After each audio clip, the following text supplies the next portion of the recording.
আস্তাগফিরুল্লাহ পড়ার সময় একটি ভুলের কারণে আপনার আমার কোনো দোয়া কবুল হচ্ছে না, কোনো ক্ষমা আল্লাহ করছে না, বিপদের মধ্যে আপনি পড়ে আছেন। কয়টা ভুল? একটা ভুল। কি করেন? আস্তাগফিরুল্লাহর সময় একটা ভুল করেন। এই ভুলটা আমরা সবাই করি, ম্যাক্সিমাম করি। কারণ হচ্ছে যে আস্তাগফিরুল্লাহ আপনাকে গুনাহমুক্ত করে দিবে। যে আস্তাগফিরুল্লাহ আল্লাহ শুনতে দেরি, আল্লাহ ক্ষমা করতে দেরি হয় না। সে আস্তাগফিরুল্লাহ শুনলে আল্লাহ রাগ করেন। কি ভয়ঙ্কর কথা বলেন তো। অতএব আমরা এই আস্তাগফিরুল্লাহর সময় এই ভুলটা আর করতে চাই না। বিশ্বনবী তিনি কি বলেছেন? যদি কোনো বান্দা, যদি কোনো উম্মত সে যদি আল্লাহর কাছে চোখের পানি ছেড়ে দেয়, কি দেয়? চোখের পানি ছেড়ে দেয়। আজকাল তো চোখের পানি আমাদের হায়ার করেও কি পাওয়া যায় না, তাই না? চোখের মধ্যে আজকাল আমরা স্প্রে করেও কিন্তু পানি আনতে পারি না। অনেকে বলে হুজুর দোয়া করে ঠিকই, চোখে তো পানি আসে না, মনটা তো নরম হয় না। হবে কি করে? এই কনক্রিটের দুনিয়া, এই পাথরময় দুনিয়া, দিলটাও কিন্তু পাথর হয়ে গেছে, ঠিক কিনা? আমরা যখন ইবাদত করি, ইবাদতের মধ্যে মন নাই।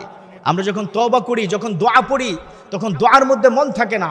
একটা কথা বলি, দোয়া বা ইস্তেগফার করার ক্ষেত্রে 3টা শর্ত কবুল হতে হলে। কয়টা শর্ত?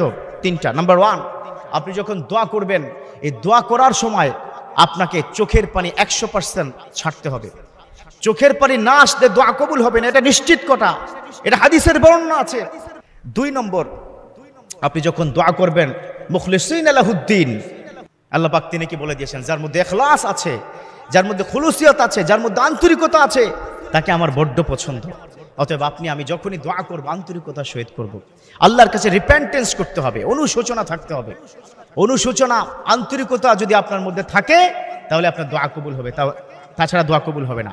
3 নম্বর, ইটস দ্য মোস্ট ইম্পর্টেন্ট, সেটা হচ্ছে আপনার বিশ্বাস রাখতে হবে আল্লাহর প্রতি যে আল্লাহ ক্ষমা করবেন। কি রাখতে হবে? বিশ্বাস রাখতে হবে। আল্লাহ আমি জানি তুমি আমায় ক্ষমা করবে, আল্লাহ আমি জানি তুমি আমায় মাফ করে দিবে। এই 3টি বিষয় যদি একসাথে সংমিশ্রণ করতে পারেন, সমন্বয় করতে পারেন, দেন আপনি বুঝতে পারবেন যে আপনার দোয়া কবুল হবে ইনশাআল্লাহ। এবার আসুন, আস্তাগফিরুল্লাহর সময় আপনি কি পড়েন? খুব মনোযোগ দিয়ে শুনবেন। আমরা কি বলি? আস্তাগফিরুল্লাহ বলি না? আস্তাগফিরুল্লাহ, অথচ শব্দটা হবে আস্তাগফিরুল্লাহ। গাইন, এই কণ্ঠনালী থেকে আসবে গাইন, আস্তাগফিরুল্লাহ। আর আমরা বলি আস্তাগফিরুল্লাহ, আস্তাগফিরুল্লাহ। দুটার অর্থ কিন্তু 2 রকম, একটা আকাশ, একটা পাতাল, একটা জমিন। এত ভয়ঙ্কর কিন্তু অর্থ।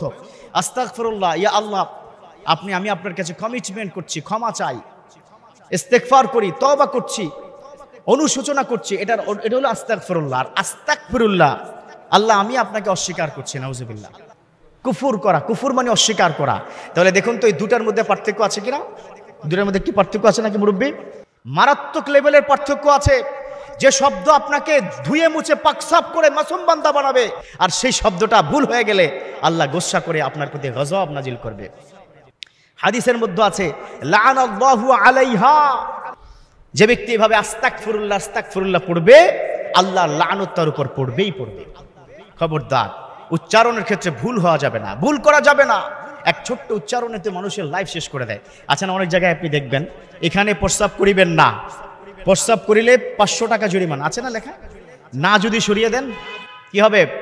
এখানে প্রস্রাব করিবেন, নাটা যদি ওই পাশে কি দিয়ে দেন, তাহলে না করিলে 500 টাকা কি জরিমানা। এর মানে হচ্ছে কি, যে কোনো শব্দ, যে কোনো উচ্চারণ, যে কোনো ভয়েসের ক্ষেত্রে এটার কিন্তু অর্থ অন্যদিকে চলে যায়। যেমন কুল হুয়াল্লাহু আহাদ, বলুন আল্লাহ এক। আর কেউ যদি বলে কুল হুয়াল্লাহু আহাদ, আল্লাহ এককে খাও, কুল মানে হচ্ছে খাওয়া, আর কুল মানে কি বলা, 2টা পার্থক্য আছে কিনা? সো এই কাজটা কিন্তু করা যাবে না। যেই শব্দটা আপনাকে পুতু পবিত্র করে দিবে, আল্লাহ আপনাকে ক্ষমা করবে, আর সেই শব্দের কারণে আল্লাহ গুসা হয়ে আপনার প্রতি লানত দিবে।